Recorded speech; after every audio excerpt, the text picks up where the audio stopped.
Welcome to Wealthy Behavior, talking money and wealth with Heritage Financial, the podcast that digs into the topics, strategies, and behaviors that help busy and successful people build and protect their personal wealth. I'm your host, Sammy Azuz, the president and CEO of Heritage Financial, a Boston-based wealth management firm working with high net worth families across the country for longer than 25 years.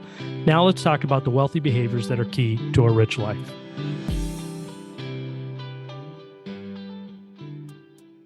Cybersecurity is always an interesting topic, and with holiday season upon us and it being International Fraud Awareness Week, November 16th to the 22nd, scams and ways to protect yourself from them are timely topics.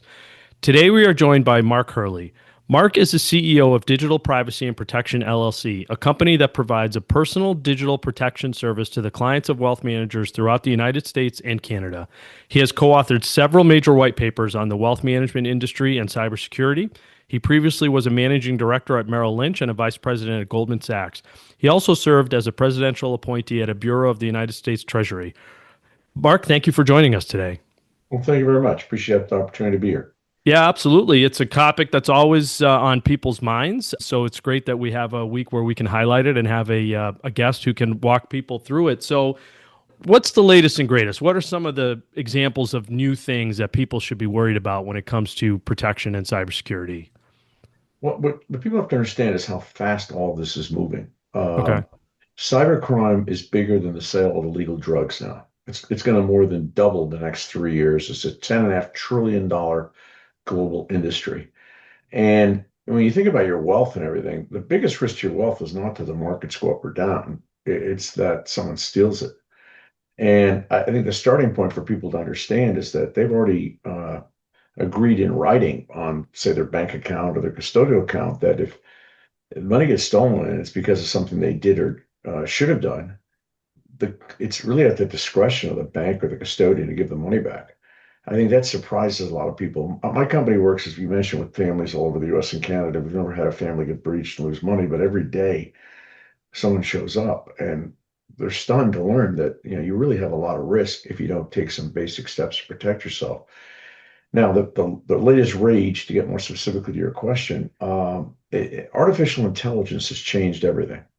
What the criminals are doing now is they're collecting information about you personally, largely gathered through improperly protected social media apps, as well as other sites, because the tech companies make most of their money collecting your information and selling it to advertisers. And unless you take a bunch of steps to limit and control that, a tremendous amount of information is out there about you.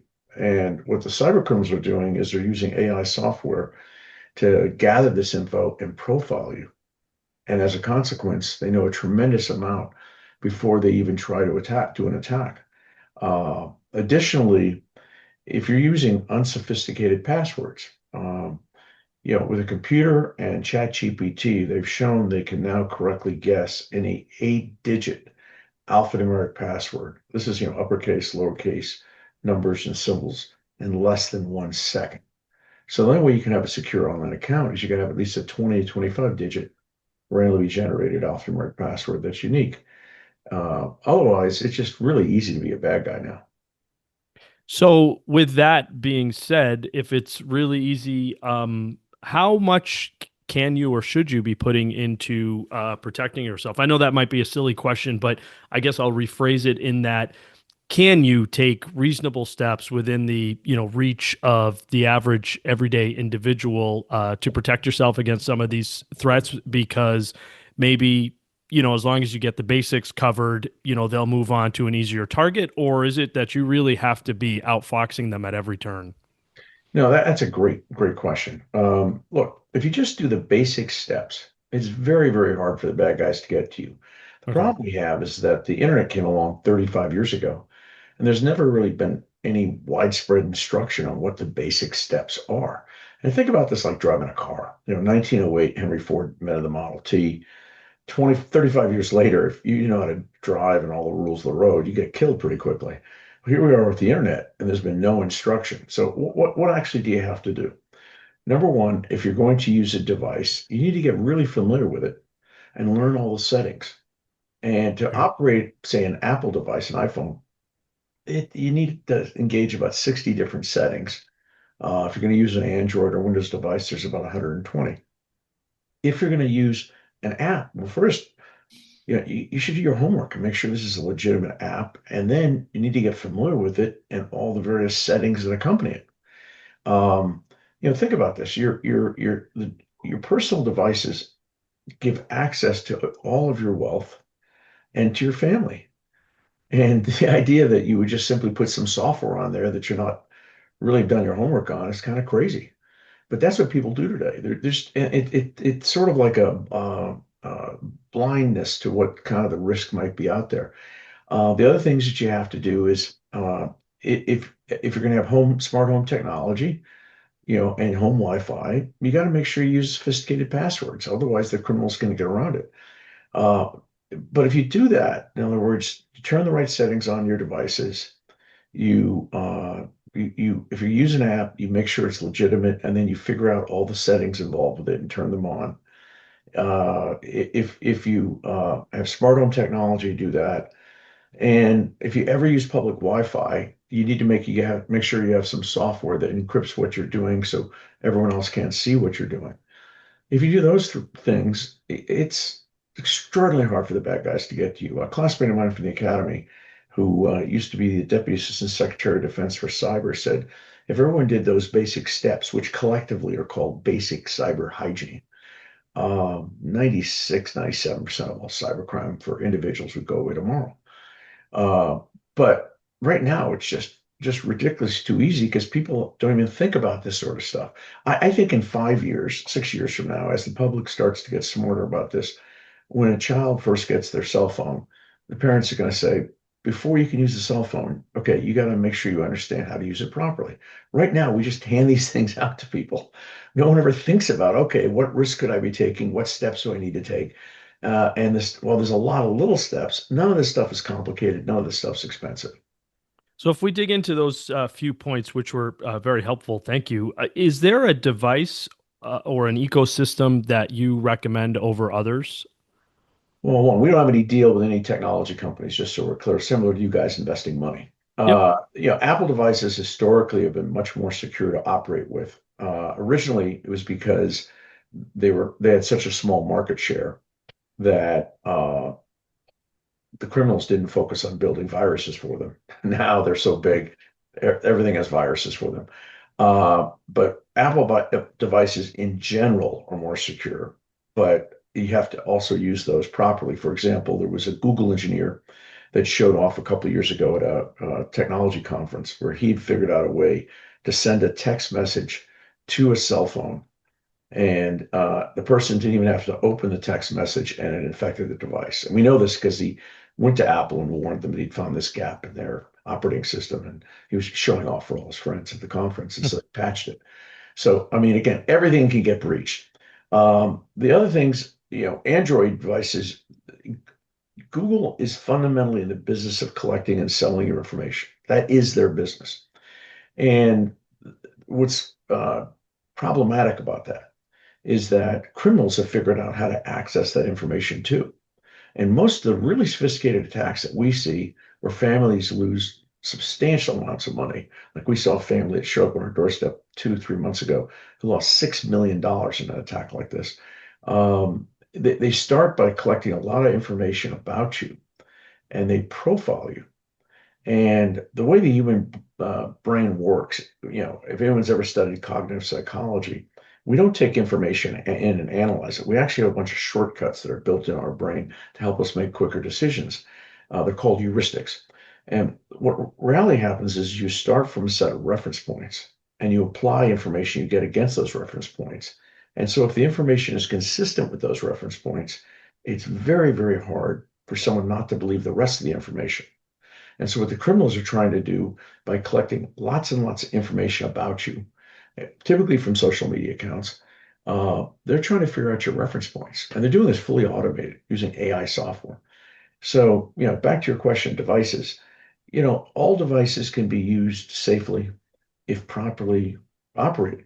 If you spend the time to understand all the settings, all of the things you should do with the device and what circumstances you operate correctly.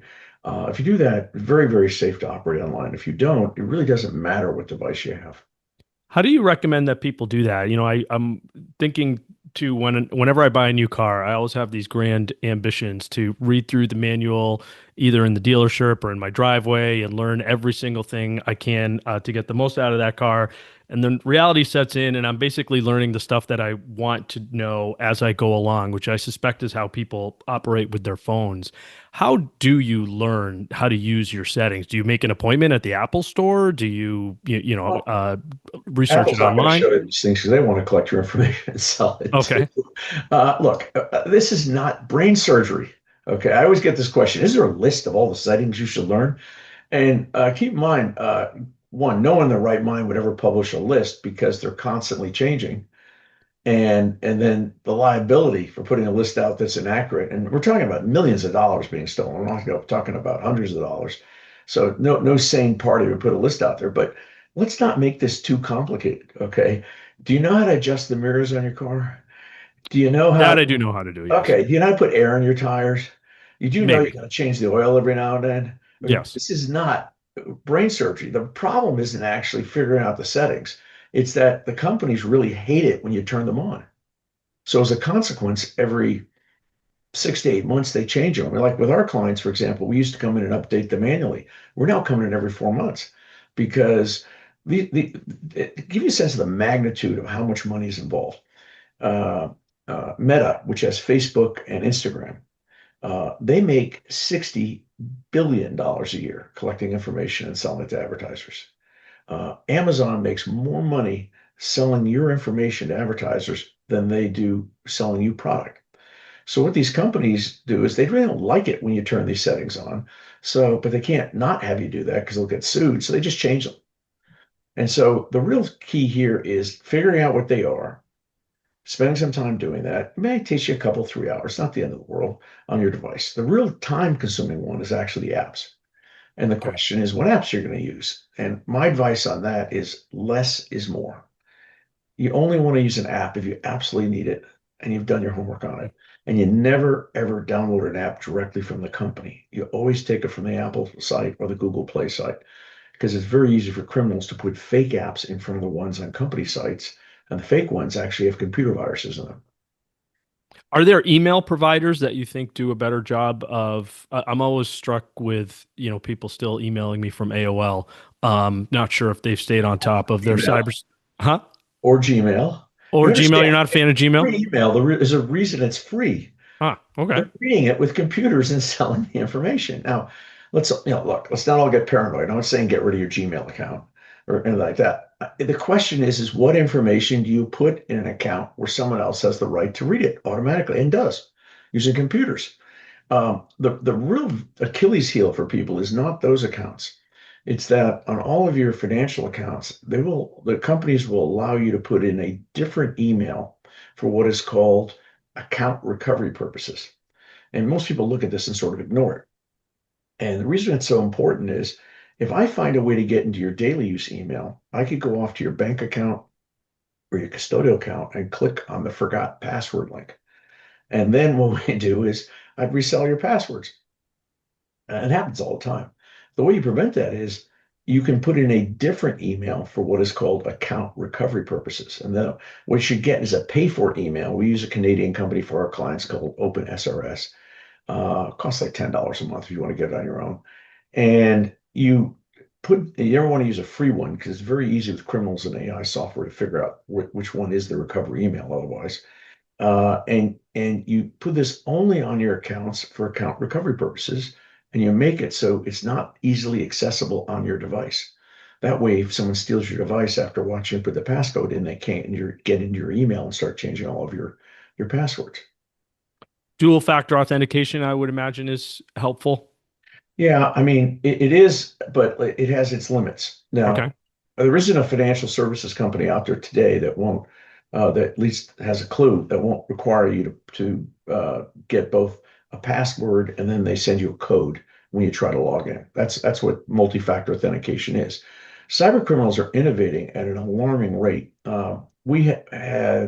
We're averaging about one family a day shows up looking for help who've lost a lot of money.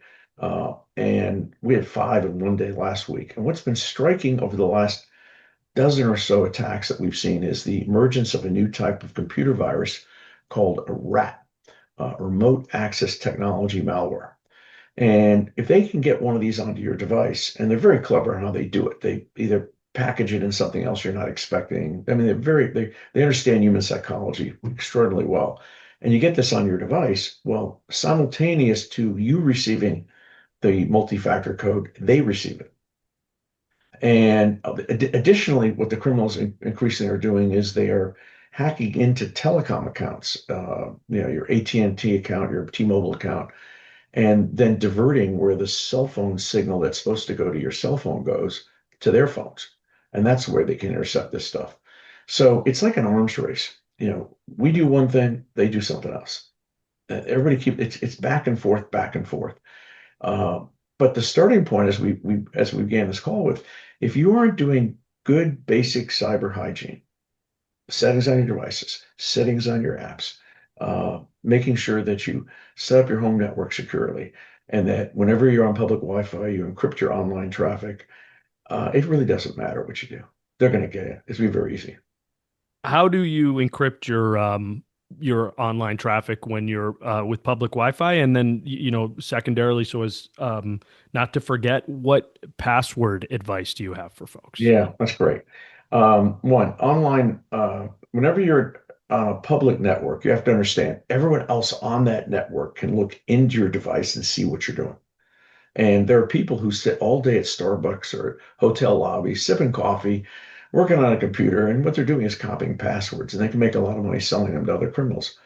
So the way you protect yourself is you get what's called a virtual private network, or VPN.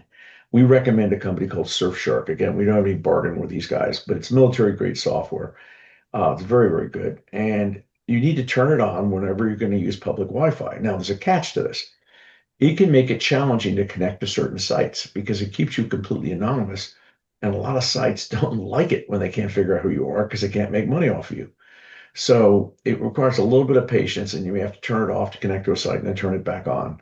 But the key thing you're trying to do here is protect your passwords. We had a family, for example, show up on our doorstep about 2 months ago, a very senior physician, Alzheimer's researcher, who was at a conference and needed to access his bank account, was using public Wi-Fi, did that, and then he did not encrypt his traffic. Someone got into his account, it was a Bank of America account, and stole $400,000.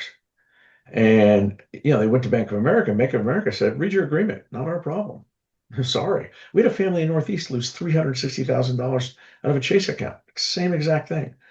Um, Again, that's why you want to make sure that you have whenever you use public Wi-Fi, you recognize that other people can look in your device and see what you're doing. Now, with regards to passwords, we touched on this earlier, but you have to understand, if you're not going to use a lengthy 20 to 25 digit randomly generated alphanumeric password that is utterly unique, in other words, you can't use a variant of it with something else, don't bother using passwords because the bad guys will just go charging right by.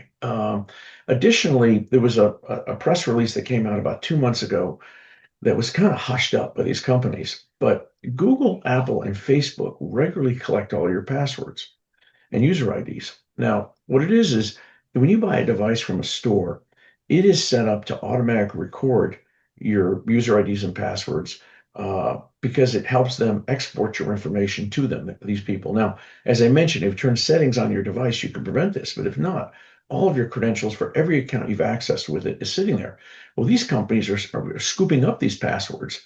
And it turns out some of their vendors were compromised. And now there are 19 billion, that's with a B, billion user IDs and passwords sitting online on a unified data set that criminals can use.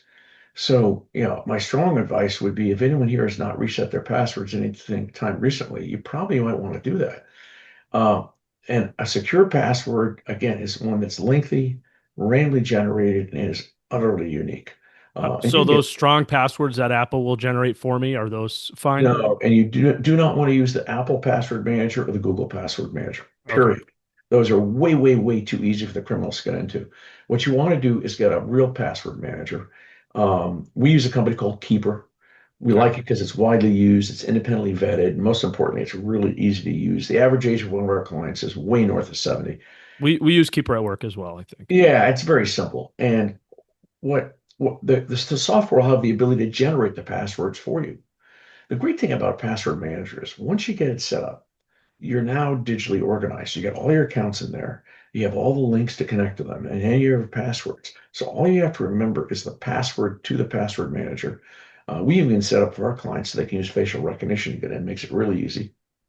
And then you go to the account you want to, you click on it, it goes right to the site. And then about 90% of the time, it autofills all the fields. And when it doesn't, you push a button and you copy and paste.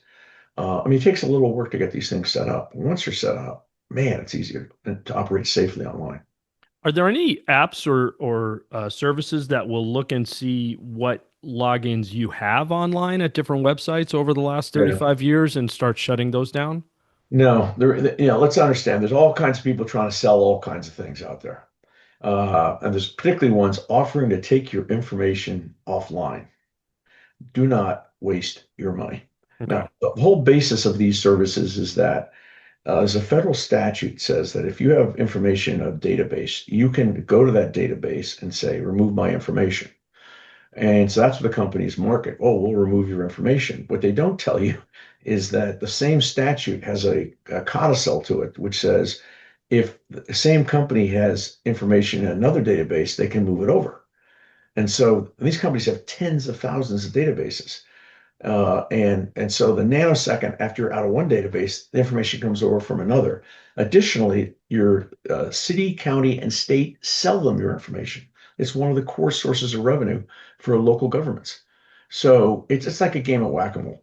Look, everybody should worry about you stop worrying about your social security number and your birthday. That's out there. Everybody's one's out there. The real information that the criminals are going for is the day-to-day information in your lives.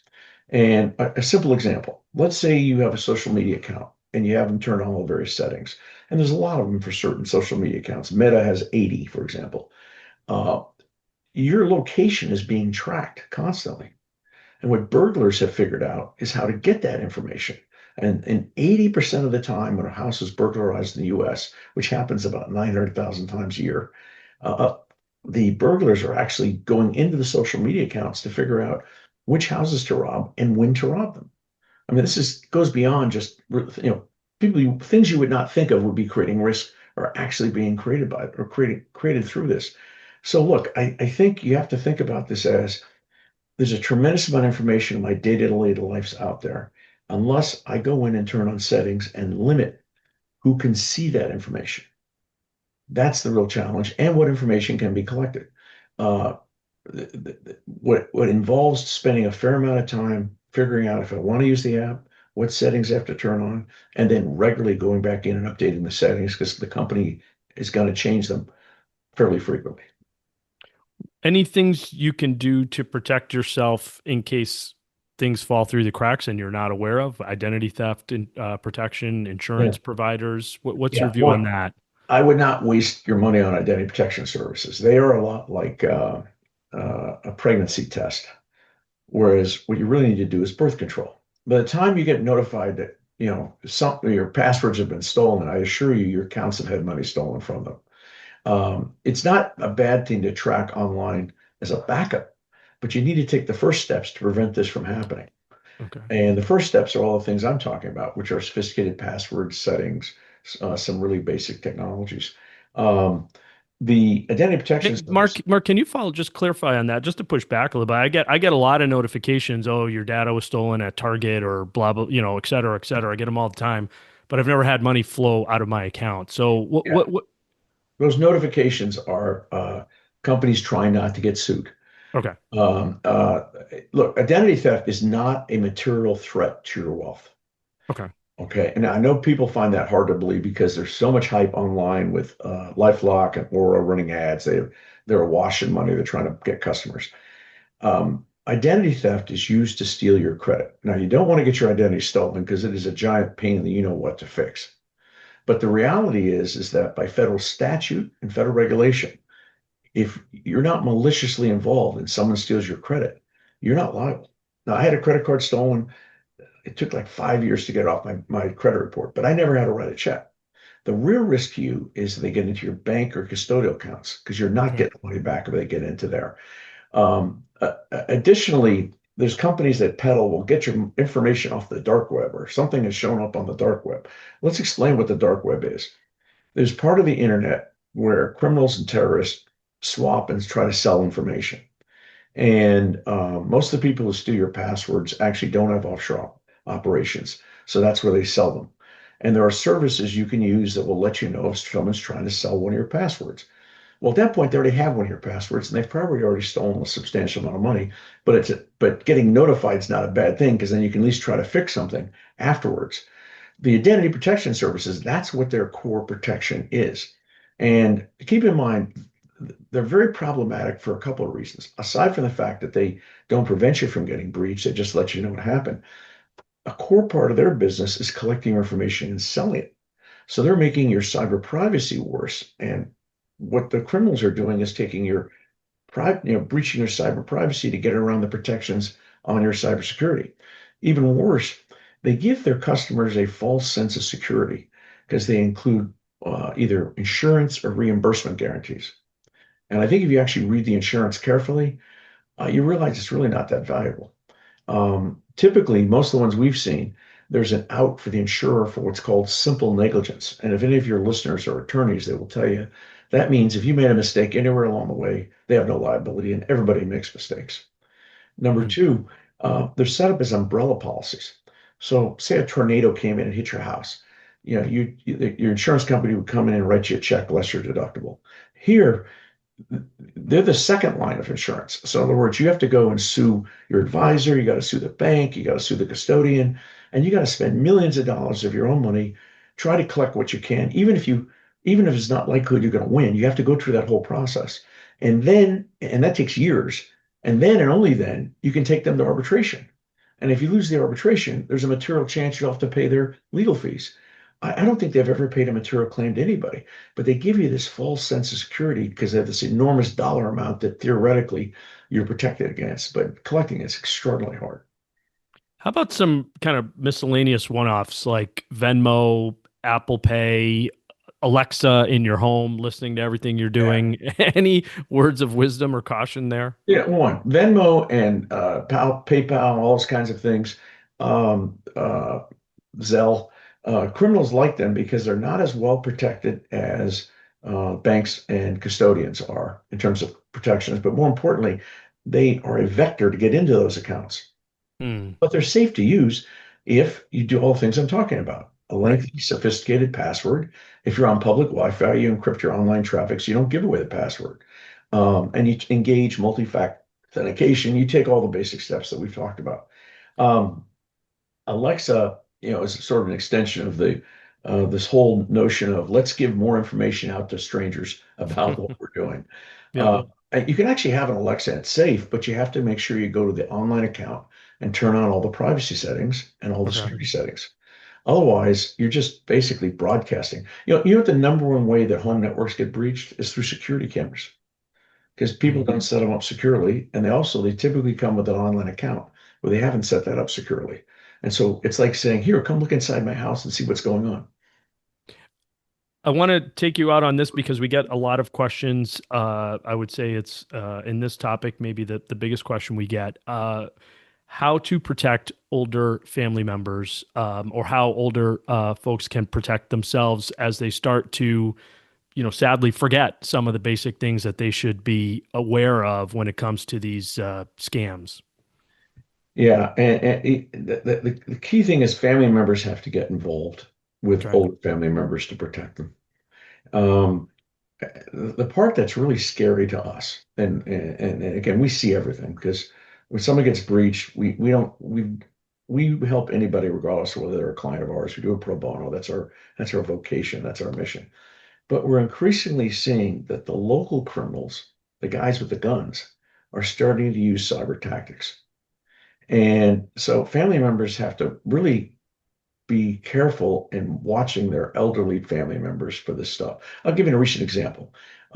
We were contacted by the editor in chief of one of the biggest trade rags in the industry recently, who had a good friend who'd been contacted by her bank, and they knew everything was in the bank account. They had a lengthy discussion. They knew a lot about her, had a lengthy discussion with her and saying, look, we think some criminals have found a way to get into this account. We need you to go take the money out of the account. All right. And then if you don't feel comfortable holding money, you can buy some gold coins and then you hold them and then we'll bring representatives to escort you to the bank to put them in there. Now, we got called on this and 2 seconds later, we called the police because these guys were coming to rob her. And what became clear, because we found out she had some malware on her devices. We had to get the police to protect her. It was a bunch of things. These were local guys who found a way to get a computer virus on the device. And with the device, they could see everything was going on. And then they could approach the person and they understood kind of her reference points. So they could present a scam that made complete sense because all the questions she would normally ask to protect herself, they knew the answers. And the only thing that saved her was a friend of her heard about this and called us. And that could be your mother, your grandmother. I mean, this is the world we're living in now. It's gone from being some guy offshore pretending to be a Nigerian prince and saying, give me $1,000 when I'm king, I'll give you $1 million or something like that. To local criminals are now using the same tactics that the offshore guys are using, but the local criminals are the really, really scary, dangerous ones. Mark, I wanted to ask you this as a wrap up. How do people stay on top of this? Just the ongoing advice and information to keep themselves informed and protected. Well, look, this is one of the things why I commend your organization because candidly, this is the advisor's responsibility to help protect you on this. And it's not static. It's classes and more education and more education. As I mentioned, the single biggest risk to your wealth is not, markets up or down. Someone steals it. And your organization is one of a handful that has taken a leadership role and saying, we've got to help educate our clients to help protect them. Because no matter what you do, if you're not getting updated on latest scams, very quickly they find ways to get around it. I'll give you one quick example. We meet with our clients every 3 or 4 months and update them on new scams. And there's one involving making online reservations for hotels. It's called the booking.com scam, but they do Priceline. They do all the same companies like this. And what the criminals have figured out is that if you make an online reservation, it's from a big company that's very secure, done into a hotel. The hotel doesn't have very good security often. So the bad guys will hack into the hotel system and they'll find all these reservations that were made. And then they'll send an email to the people saying, we don't have a credit card holding your room. We're going to cancel it. Here's a link. You can click on the link and send us a credit card. And it looks like it's coming from the company. It knows all about your reservation. I mean, it looks completely legit. Well, if you click on the link, two bad things are going to happen. One, you're going to get a virus in your device. And number two, you're going to give away your credit card. And now, how do you protect yourself? If you ever get an email like this, you pick the phone up and call the hotel. You never, ever, ever click on the link. But again, this is how these guys are working. And a day doesn't go by where we don't see a new scam coming up like this. So it's a constant education process for our clients. We're meeting with them regularly and talking about this. We're working with firms like yours to do classes on a regular basis, and we even publish like a newsletter. We send out our clients, say, "Heads up! Here's some new things we're seeing coming down the line." But I also don't want everyone to run away from this podcast being scared to death. That's not the objective here. Go back to the beginning. It's not hard to protect yourself. And everything we do for our clients, you can do for yourself. This is not nuclear physics, but we've got to get away this notion of anybody can get on the internet and do whatever they want to without any responsibility. It's time to grow up. You're going to use a device, figure out how to use it properly. You're going to use an app, figure out how to use it properly. If you're going to use public Wi-Fi, figure out how to use it properly. It's time to start acting responsibly. If we do this, most cybercrime is going to go away and you'll be fine. If you don't, then you're really kind of rolling the dice. I lied. I have one more question. What do you do the second after you click on that link and you knew you shouldn't have? Call us. Outside of that, if I don't have your number, what do you do? Uh, Look, after you've clicked on the link, you could, depending on what the link was embedded in the link, it could be something as simple as scareware. Like, for example, a scam that's going on right now is people are getting pop-ups that show Microsoft. And it looks like a message from Microsoft and has a phone number to call. If you call that phone number, trust me, they've got someone who your mother would be convinced, everybody convinced he works for Microsoft. Somebody from Microsoft would think that's someone from Microsoft. It's not, it's criminals. and they're going to try to get you to do something to put something more on your device. Okay. But that's just scareware. That's not problematic. Now, if it's a certain type of malware or virus, it could be so serious that they could, like for example, if you've not turned the settings on your devices, all your passwords are sitting there. They'll grab your passwords, export them, and in a matter of minutes, your account's going to be looted. And some of these things are so good at penetrating the defenses on your device, you may even have to take your device to Best Buy and get it wiped. Because we can wipe remotely devices, but that's like, think of that on a scale of 1 to 10, we can do like a 7 or a 7.5. Certain ones you may have to actually go and really start cleanly wiping the device. The question is to figure out what it is, what the risks are, and it's a diagnosis of exclusion. In other words, you don't have software that tells you what it is. What you have to look for and figure out what it's not. And then you take steps to overcompensate in case it is something else. What we find, most people who click on stuff like that haven't done any of the basics, and then very quickly it's off to the races. It's off to the races. Quickly. Okay. Yeah. Well, thank you very much for your time, Mark, and for all that you've done for us. I appreciate the insight. I know that our listeners will as well, and it's an important topic. Thank you. Thanks, Mark. Thank you for listening to Wealthy Behavior. If you found the conversation useful, please leave a review wherever you listen to your podcasts and share this episode so those around you can live a rich life too. We appreciate your feedback and questions. Please email us at wealthybehavior@heritagefinancial.net. For more insights, subscribe to our weekly blog at heritagefinancial.net and follow us on Facebook, Twitter, and LinkedIn. Check out my personal finance blog at thebostonadvisor.com. Wealthy Behavior is produced by Kushel Kakamis.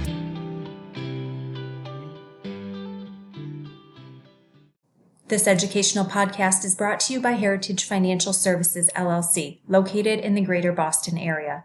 The views and opinions expressed in this podcast are that of the speaker, are subject to change, and do not constitute investment advice or a recommendation regarding any specific product or security.